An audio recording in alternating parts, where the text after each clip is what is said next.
Nasa kote ng Pasay City Police ang dalawang kilalang drug personalities na kabilang sa watch list ng pulisya matapos ang matagumpay na buy-bust operation sa naturang lungsod.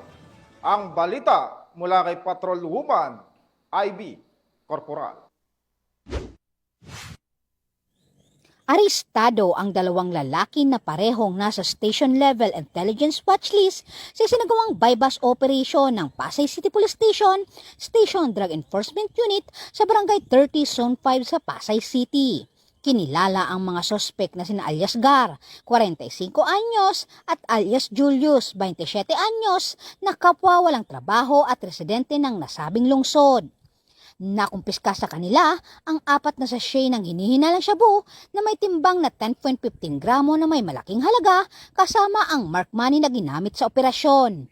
Nasa kustodiya na ngayon ng Station Drug Enforcement Unit ng Pasay City Police Station ang suspect at kakasuhan sa ilalim ng Republic Act 9165 o mas kilala bilang Comprehensive Dangerous Drug Act of 2002.